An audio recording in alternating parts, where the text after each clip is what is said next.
katakanlah ini tanaman TM1 katakanlah. Misalkan tanaman TM1. Dosisnya 500 gram. Maka 500 gram itu bisa ditabur di sekeliling pangkal pohon ini ya, radius 1 meteran atau diameternya 2 meter berarti ya. Nah itu bisa ditabur-tabur sekeliling ini, syaratnya lahan ini tidak terkena lahan pasang surut atau sering tergenang ataupun kering. Nah ini bisa ditabur secara langsung. Nah ini cara yang kedua. Nah cara yang pertama itu ada cara yang harus dicangkul. Kalau lahan ini adalah lahan yang sering terkena pasang surut air ya. Nah ini harus dibuka dulu ya atau harus dilubangin dulu. Kemudian kalau dosisnya ini misalkan 500 gram, maka 250 gram satu titik, 250 gram berikutnya di titik berikutnya pun boleh, silakan. Ya, nah ini tujuan daripada aplikasi yang pertama ini supaya tidak tercuci oleh air tadi ya, air pasang surut. Nah seperti ini. Pak, kalau misalkan dosis 500 gram untuk TM1 4 sampai 8 tahun kita berikan 2 kilo overdosis, tidak overdosis. Cuma tidak efisien saja. Karena yang kita jual adalah efisiensi biaya. Kalau setengah kilogram saja sudah bisa memacu peningkatan kualitas hasil, ngapain harus di atas itu? Ya, nah itulah gambaran Bapak Ibu semua, pentingnya efisiensi biaya supaya pemilik kebun sawit itu betul-betul tertarik menggunakan produk kita. Karena dulu pernah ada yang uji coba nih, ya di TM2 diberikan 50 gram pupuk NPK ya, ditabur. Anda ingin tahu respon tanaman, ternyata sawit tersebut tidak mati, malah bagus pertumbuhannya, cuma tidak efisien saja, tidak ada penghematan biaya. Maka kalau sudah terjadi seperti itu, ya tetap tidak akan ada hitungan ya. Contoh seperti kita, kemampuan kapasitas lambung kita makan, ya katakanlah satu piring lah, ada nasinya, ada lauk pauknya, ada cita rasa tadi ya. Kemudian kita berikan makanan makan untuk kita ini katakanlah supaya tidak makan lagi nanti di waktu berikutnya kita masukkan 5 piring ke dalam mulut semua. Nah itu tidak efektif karena ternyata di sawit itu yang jauh lebih efektif itu adalah pemupukan yang terus berkala. Kalau 3 bulan ya dengan teknologi slow release yang ada pada agrosawit ini, maka 3 bulan tersebut ketika habis maka dilanjutkan lagi 3 bulan berikutnya, 3 bulan berikutnya sampai 4 kali dalam 1 tahun. Itu yang jauh lebih efektif daripada kita memberikan pupuk ya dalam jumlah besar, kemudian nanti ketemu lagi 1 tahun berikutnya, itu tidak akan efektif. Nah jadi silakan ikuti rekomendasi ini ya, Bapak Ibu semua ya. Nah kemudian distribusi pun seperti ini ya, keseharian para karyawan ya yang mendistribusikan produk ini. Jadi Bapak Ibu semua, kalau misalkan di daerah-daerahnya belum ada regional ya, belum ada informasi mengenai untuk mendapatkan produk ini, nanti boleh japri saja ya. Nanti saya arahkan ya, ada beberapa regional yang memang menyediakan, tapi ada plus ongkos kirimnya ya, karena memang produk agrosawit ini dari pabrik tidak mungkin langsung terbang ya, karena ada biaya tadi. Nah biaya yang paling tinggi per sak itu bisa sampai 100 ribuan. Ya, itu yang membedakan harganya berbeda setiap daerah. Tapi harga di perusahaannya tetap sama. Berapa harga FO basicnya, berapa harga repeat ordernya itu sama semua, ya. Nah seperti itu. Nah kemudian ini sama juga ya distribusi ya pakai kontainer-kontainer ini ya. Ini seru juga ya. Jadi produk agrosawit ini bagi Bapak dan Ibu yang betul-betul di daerahnya tidak ada perkebunan kelapa sawit, ini pun bisa diarahkan untuk komunitas kopi. Nah, kopi ini bisa 1 sendok makan per tanaman atau per pohonnya. Jadi kopi ini kapasitasnya bisa 1000 sampai 1500 pohon. Kalau katakanlah 20 gram atau 1 sendok makan saja per pohon, maka kalau kita aplikasikan ada 1500 pohon, yaitu setara dengan sekitar 3 sak saja satu kali aplikasi. Jauh lebih efektif, jauh lebih efisien untuk diaplikasikan ke kopi. Nah, kalau masih ada yang pertanyaan, Pak bisa ke padi enggak? Pak bisa ke tanaman lain-lain enggak? Tidak, tanaman semusim. Saya sarankan kita sepakati juga di PTBS itu produk bukan agrosawit saja, ada produk lainnya juga. Jadi silakan ada Pasgrow, ada Sigro, ada fotosintesa, ada Eco Farming, itu silakan gunakan.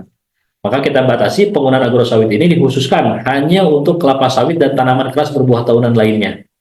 Karena saya pun ketika mendapatkan sampling dari perusahaan ya, dari produsen dikirim ke kantor, dari kantor diarahkan ke saya karena saya memang tinggal di daerah Bandung, Jawa Barat ya, jauh untuk meninjau kebun kelapa sawit. Yang saya sedang kelola adalah durian komersil, Musangking, duri hitam, dan super tembaga. Akhirnya saya aplikasikan. Bahkan kita berikan 300 gram untuk durian umur 4 tahunan, itu responnya luar biasa. Jadi muncul pucuk-pucuk daun yang sangat cepat, yang sangat sehat, kemudian eh, tanaman itu jauh lebih penampilan jauh lebih baik ya, jauh lebih bagus. Soalnya nanti beberapa sesi berikutnya saya akan tampilkan tuh video terbaru yang saya aplikasikan agrosawit ke tanaman durian. Nah, jadi Bapak Ibu semua, kalau bertanya apa bisa untuk padi tidak, ya sementara ini kita khususkan dulu di kelapa sawit dan tanaman khas berbuah tahunan lainnya. Karena kalau misalkan saya fokuskan produk ini, terus yang lain tidak dilirik ya. Sedangkan PTBS ada 9 varian produk ya, seperti itu. Nah, kemudian tadi yang sudah saya sampaikan Bapak Ibu semua ya. Jadi untuk menguasai keilmuan ini, ya sama halnya seperti saya ketika ada permintaan ya, seperti sekarang ya, ada orang dinas perkebunan ya, orang dinas perkebunan yang datang ke kantor dari semalam. Cuman karena pagi ini saya harus ngisi Zoom meeting, insya Allah ketemu nanti di waktu siang. Nah, apa yang saya sampaikan? Nah, ini penting Bapak Ibu semua harus tahu kerangka dalam penyampaian produk agrosawit ini. Nah, yang pertama kita harus mengenal tadi produk yang mau kita pasarkan. Seperti apa sih produk knowledge agrosawit ini, gitu kan? Nah, kita pelajari dulu semua. Ya, kemudian di situ ada juga cara aplikasinya. Tadi ada yang ditanam, ada yang juga ditabur. Itu kita kuasai juga. Kemudian kinerja produknya seperti apa? Ini yang wajib kita sampaikan.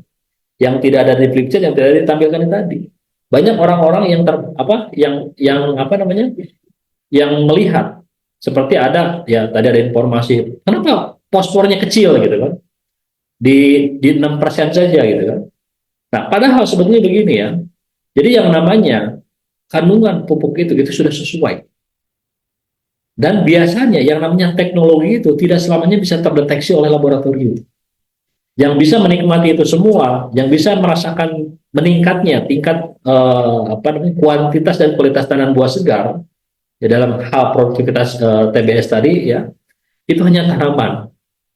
Nah, maka dari kinerja produk ini sampaikan bahwa produk agrosawit ini ada teknologi yang tidak bisa terdeteksi oleh tanaman dan hanya tanaman yang bisa menikmati.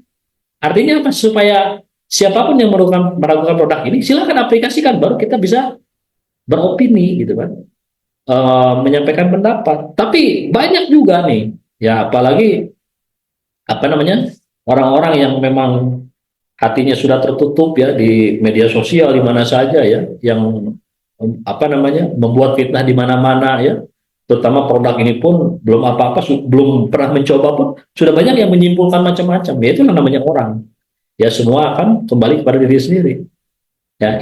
In ahsantum ahsantum ya afusikum, segala bentuk kebaikan, segala bentuk keburukan akan menimpa kepada dirinya sendiri. Nah, artinya Bapak Ibu semua, bahwa kinerja produk ini harus kita kuasai, bahwa produk ini kita bisa menyimpulkan bagus dan tidak setelah kita aplikasikan. Itu kunci utamanya. Nah, makanya ketika ada yang ragu, Bapak atau Ibu pemilik kebun sawit berhak tidak percaya terhadap produk kami, Pak, produk agrosawit. Loh, kenapa? Anda kan yang memasarkan, Anda yang memperkenalkan, karena Bapak belum mencoba. Nah, kapan Bapak mau mencoba? Mau ambil berapa paket? Nah, biasakan jangan diberikan gratisan, harus membeli. Ya, kemudian hitungan analisis biaya seperti apa. Nah, inilah 4 cara yang saya sampaikan kepada siapa saja, terutama kepada tamu-tamu khusus ya, pemilik kebun sawit dalam skala luasan ratusan ribuan hektar. Saya hanya menyampaikan ini saja. Produk knowledge-nya, cara aplikasinya, kinerja produk, analisis biaya, serta teknik closing. Nah, cuma teknik closing ini perlu saya sampaikan, saya tidak ada kewenangan untuk menyampaikan teknik closing di forum Zoom training ini. Jadi silakan Bapak Ibu semua, insya Allah nanti tanggal Senin 16 Juni 2025 ada program edukasi. Jadi saya hanya menyampaikan dari pengenalan produk, cara aplikasi, kinerja produk, analisis biaya. Nah, nanti bagian teknik closing-nya saya akan mengundang salah satu leader-leader nasional ya, yang punya kemampuan, yang punya servo mekanisme yang baik dalam penjualan produk. Karena ada 10 pintu rezeki itu, salah satunya kan berniaga atau tijaro. Nah, tijaro inilah Bapak Ibu semua, bagi Bapak Ibu yang sedang fokus memasarkan produk ini, Misalkan ada prospekan di mana? Di Jambi, di Riau, di Sumatera Utara, di mana atau di Kalimantan ya. Bingung nih. Nah, silakan ikuti program ini. Karena Bapak dan Ibu semua nanti akan mendapatkan fasilitas utama ya. Yang pertama nanti akan mendapatkan clip chart. Nah, ini clip chart ini yang sudah kita buat dan materinya tadi sudah saya sampaikan yang mudah dipahami juga. Kemudian ada lagi Bapak dan Ibu semua akan mendapatkan sampling ekosida. Nah, perlu saya sampaikan produk ini sampai sekarang belum tersedia di PTBES karena produk ini insya Allah akan di launching di Grand Success Seminar yang ada di Pontianak, Kalimantan Barat. Ya, jadi produk ini akan kita berikan samplingnya, polosannya. Tujuannya untuk apa? Supaya Bapak Ibu semua sebelum produk ini tersedia di PTBES, Bapak Ibu sudah mencoba. Nah, maka kita berikan 2 sampling produk ekosida secara free. Nah, jadi silakan ikuti program ini ya. Jadi intinya program ini tujuannya adalah strategi pemasaran produknya. Jadi silakan save saja nomor WA-nya Bapak Ibu semua ya. Insya Allah kita hari Senin besok ya 16 Juni 2025 kita akan adakan yang namanya kelas bimbingan khusus teknik closing tanpa dempot untuk pemasaran produk agrosawit. Dan kita pun akan mengenalkan produk ekosida juga ya. Ekosida yang sekarang adalah berbasis mikroorganisme yang harus Bapak Ibu semua pahami. Karena saya kasih bocoran, kasih apa ya, kasih motivasi. Produk pengendali hama penyakit inilah yang kita tunggu-tunggu. Ya, inilah yang kita tunggu-tunggu. Setelah 4 tahun kita menunggu. Qadarullah ternyata Allah berikan produk yang sangat dahsyat ini. Nah, ini produk ini uji cobanya udah di mana-mana. Cuman orang belum mengenal brandnya ekosida karena dulu produk ini hanya berupa tepung saja yang disebarkan ke para petani. Tapi tetap kandungannya adalah agen hayati. Apa itu agen hayati? Mikroorganisme atau organisme mikroskopis ya yang digunakan peruntukannya untuk mengendalikan atau meningkatkan kesehatan tanaman-tanaman yang digunakan oleh para petani. Nah, ini jelas berbasis mikroorganisme, salah satunya Trichoderma hardianum yang ada pada produk ekosida ini. Jadi untuk menekan hama itu ada 3. Yang pertama berbasis kimia sintetis yang disebut pestisida, yang di dalamnya ada insektisida, fungisida, bakterisida, ya, moluskisida, dan lain-lain. Juga ada bahan organik yang diekstrak, kalau itu maksudnya pestisida nabati, dan juga ada yang disebut agen hayati, yang background-nya atau basic-nya adalah mikroorganisme. Nah, ini kategorinya adalah berbasis mikroorganisme. Nah, Bapak Ibu semua nanti insya Allah setelah nanti di grand launching oleh perusahaan di Grand Success Seminar Pontianak, insya Allah kita akan gaspol materi ini nanti ya. Kita akan gaspol materi ini supaya apa? Supaya Bapak Ibu semua bisa mendapatkan akselerasi percepatan ekonomi untuk keluarga. Karena ini paling gampang jualannya. Produk ini paling gampang jualannya. Bahkan saya uji coba pun ini bisa menaikkan pH karena ada kandungan kalsium karbonat di dalamnya yang bisa meningkatkan kandungan hara makrosekunder, juga bisa menaikkan pH yang tidak ideal. Bisa untuk sawit? Jelas bisa. Ya, karena ini selain bisa menggempur yang namanya jamur Ganoderma, nah jamur Ganoderma itu musuhnya adalah cendawan antagonis, bisa Gliocladium dan bisa Trichoderma hardianum. Nah, ini kalau sudah diaplikasikan ke sawit, maka sawit pun akan terproteksi dari serangan Ganoderma, terutama di Pulau Sumatera adalah endemik Ganoderma. Nah, itu Ganoderma itu kalau di Cina itu dijadikan jamur lingji ya, jamur lingji untuk obat kanker ya. Nah, tapi kalau di perkebunan kelapa sawit itu adalah penyakit yang sangat menakutkan karena sawit yang tadinya sehat itu bisa ambruk, bisa keropos semua, itu dahsyatnya jamur Ganoderma ya. Nah, ini pengendalinya satu-satunya adalah Trichoderma hardianum yang ada di produk PTBES. Jadi Bapak Ibu semua, kembali lagi silakan save saja nomor WA-nya. Jadi fasilitas yang didapatnya clip chart agrosawit ya. Kemudian ada sampling ekosida, kemudian ada lagi Zoom training 2 kali pertemuan ya. Linknya link mandiri ya. Link mandiri bukan link bank mandiri, link yang memang disediakan oleh tim konsultan Best Partner. Untuk apa tujuannya? Untuk lebih mengarahkan ketika para mitra sudah menguasai keilmuan tadi, produk knowledge, cara kerja produk, ya, kinerja produk, cara aplikasi analisis biaya, maka dilengkapi dengan strategi pemasarannya. Insya Allah Bapak Ibu semua nanti akan tembus ke pemilik kebun sawit, ya, dimanapun berada di seluruh Indonesia ini dan bisa menguasai keilmuan ini, ya.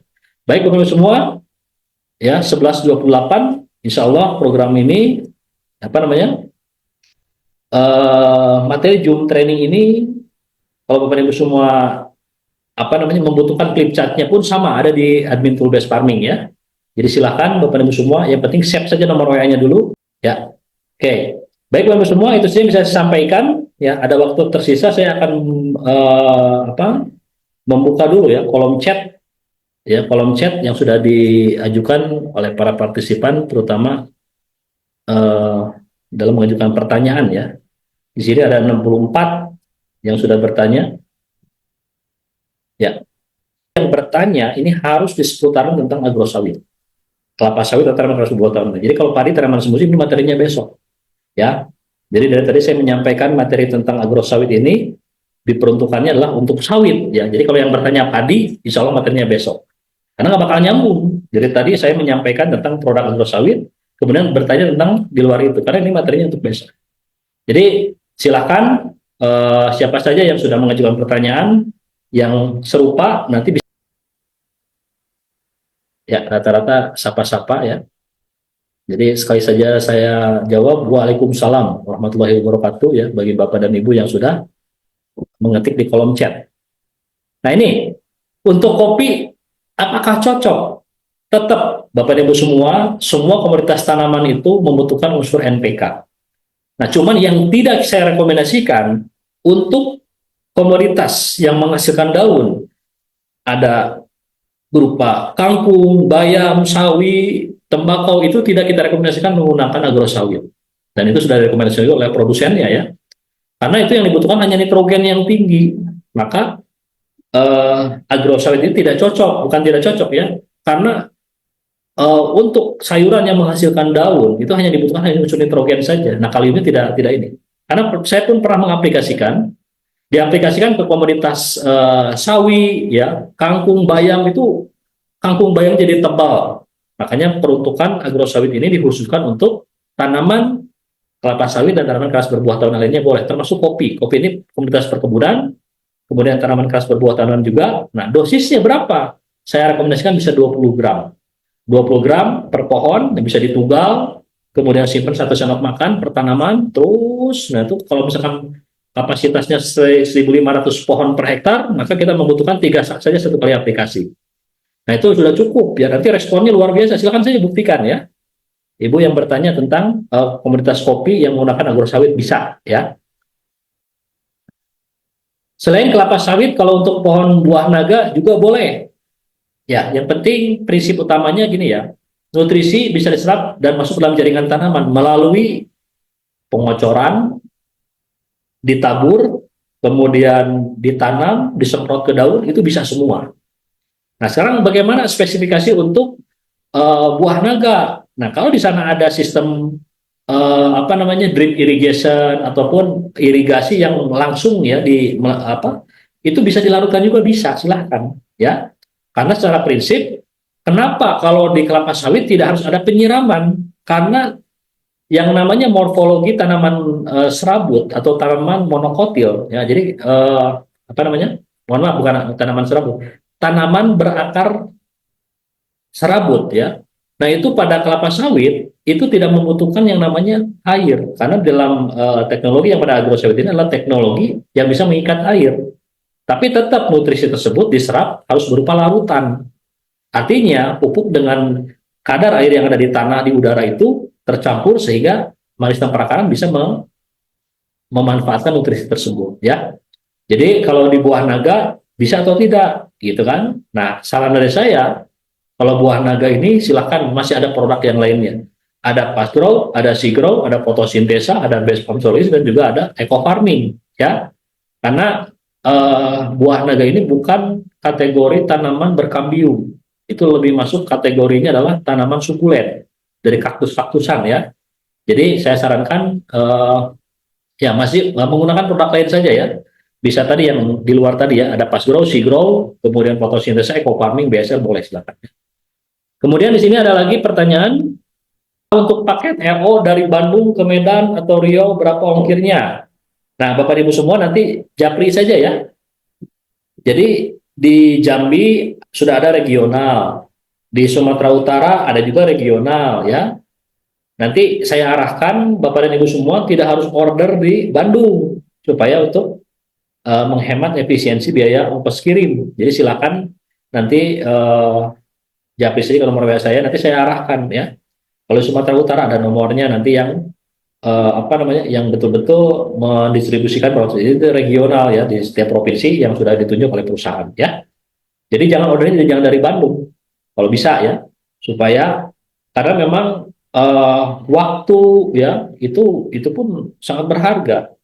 Jadi jangan sampai begini Bapak Ibu semua ya. Salah satu pengalaman Pak Firdaus kemarin waktu beliau kita undang, beliau sampai nyetok 8 sampai 10 ton itu minimal per pekan itu harus tersedia. Jadi ketika beliau apa namanya, mempromosikan produk tersebut, produk agrosawit, kemudian terjadi transaksi, jadi tidak terlalu lama. Nah, makanya Bapak Ibu semua yang punya apa namanya, yang punya modal tinggi ya cukup gitu ya, kemudian paling tidak harus bisa menyetok ya. Nah, itu tujuannya untuk apa? Supaya kita pun bisa mendapatkan harga spesial juga ya, dari perusahaan langsung, dari pabrik langsung dikirim pun bisa ya. Jadi semua itu kalau harga tadi FO per FPV-nya ya, FO dan RO itu sudah ditentukan, yang membedakan adalah harga ongkos kirim. Nah, saya pantau ya, harga ongkos kirim ini di setiap daerah itu berbeda-beda. Ada yang menyampaikan 65.000 per saknya untuk wilayah Sulawesi, ada yang 100.000 per saknya penambahan ya. Jadi dari harga repeat order 250.000 bisa 350.000 ya, bisa di bawah ya, atau bisa di angka 300.000 ya, tergantung ya. Jadi silakan Bapak Ibu semua nanti yang bertanya tentang apa namanya regional, nanti japri saja ke saya lah ya. Oke. Ya kalau materi Zoom ini sudah ada ya, apalagi yang terbaru tadi yang tampilan NPK agrosawit itu disediakan oleh perusahaan PTBS ya, sudah berupa PDF, nanti bisa japri saja ke saya ya, nanti saya kirim. Nah tapi kalau ingin lebih mengena, Bapak Ibu harus punya flip chart ya. Nah flip chart ini penting dimiliki ya. Izin dulu sebentar ya, saya ambilkan flip chartnya dulu. Ini flip chart ini yang tadi saya tampilkan ya. Nah kalau ini yang tersedia printout-nya saja, tapi kalau materi PDF-nya tadi yang dari kantor boleh, yang saya buat juga boleh. Nah ini jauh lebih simpel ya Bapak Ibu semua. Nah ini supaya kita bisa presentasi langsung di pemilik kebun sawit. Legalitasnya sudah ada semua ya. Kemudian ini defisiensi unsur hara, yang kekurangan unsur nitrogen seperti apa, fosfor seperti apa, sudah lengkap semua. Nah ini saran saya Bapak Ibu semua wajib punya apa namanya flip chart ini ya, supaya kita bisa mempermudah mengenalkan produk agrosawit ke pemilik kebun sawit ya ini. Oke. Nah kemudian di sini ada lagi pertanyaan, bagaimana caranya meningkatkan pH tanah yang kurang dari 5,5 dan apakah pupuk agrosawit bisa dipakai memperbaiki pH tanah? Nah ini perlu saya sampaikan. Kandungan yang ada pada agrosawit itu hara sekundernya hanya magnesium oksida. Ada magnesium oksida, ada magnesium sulfat. Kalau magnesium sulfat itu kisrit, jauh lebih mahal ya. Nah, kenapa Pak di agrosawit tidak kita tampilkan kandungan hara makrosekunder yang tinggi untuk menekan ataupun untuk menaikkan pH yang tadinya bersifat asam menjadi netral? Ternyata di dalam satu kemasan pupuk, kalau kandungan kalsiumnya atau bahan-bahan yang bisa meningkatkan tingkat kesadaran untuk menaikkan pH tersebut tinggi, misalkan kalsium, magnesiumnya tinggi di produk agrosawit, itu bisa mengikat unsur yang lain. Nah, makanya kalau minimal 5,5 itu bisa diaplikasikan. Nah, sekarang kurangnya bagaimana? Nah, kalau Bapak Ibu semua kurang, ada strategi, insya Allah nanti setelah di grand launching ya, ternyata produk ekosida itu bisa menaikkan pH. Ya, walaupun Bapak Ibu semua mau mempromosikan produk ekosida tersebut, itu cara aplikasinya satu saset itu untuk 10 pohon.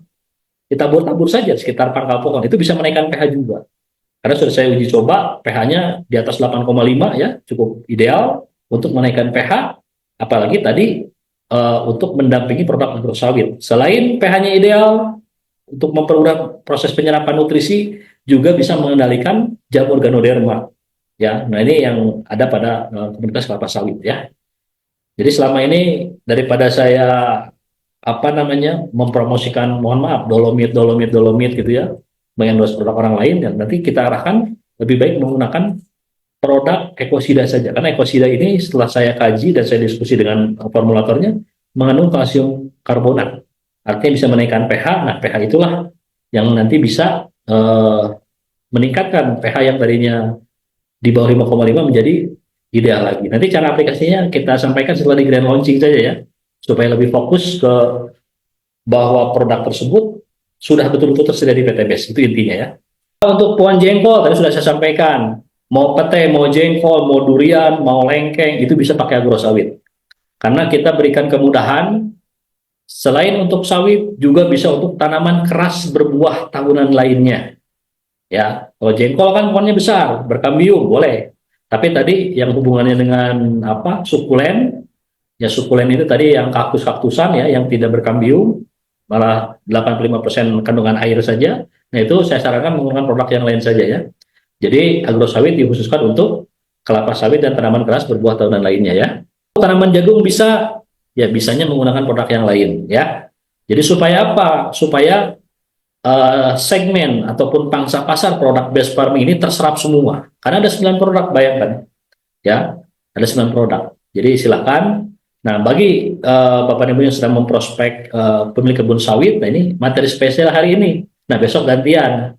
Bagi di kawasannya tidak ada sawit, nah itu materi tanaman semusim besok ya. Nah, gitu ya. Oke. Ekosida bisa untuk kopi, bisa. Untuk semua kualitas tanaman, untuk memproteksi dari serang hama dan penyakit, silakan gunakan ekosida. Nah, jadi kita menyediakan nanti samplingnya, ya. Nah, kalau sampling ini perlu saya sampaikan ya. Nah, kalau yang kita sediakan ini samplingnya seperti ini, masih polos, tapi isinya sama nanti yang disediakan oleh PTBS. Nah, Bapak dan Ibu semua yang mau mendapatkan sampling gratis ini, silakan ikuti masuk ke kelas bimbingan khusus teknik pemasaran produk agrosawit. Nah, kita berikan sampling free 2 produk. Dan 1 penambahan tadi flip chart. Jadi kalau totalnya 260.000 ini kalau 2 ekosida sampling dan 1 ini. Tapi alhamdulillah antusiasme mitra ya yang mengikuti program ini cukup tinggi ya. Maka ini terbatas ya, beberapa lagi kita tutup pendaftaran. Silakan ikuti saja Bapak Ibu semua. Yang bisa saya sampaikan ya di acara program Zoom Training pada kesempatan pagi ini, mudah-mudahan ya materi ini terus bisa menambah semangat ya, menambah wawasan Bapak Ibu semua yang tadinya kelapa sawit itu cuma begitu saja, ternyata luas. Dan ini produk best farming belum 1%-nya diserap oleh pasar. Nah, di sini masih ada peluang ya, ada peluang untuk memasarkan produk tersebut. Baik, untuk itu Bapak Ibu semua saya undur diri. Mohon maaf atas segala kekurangan. Mari sama-sama kita sempurnakan dengan doa penutup majelis.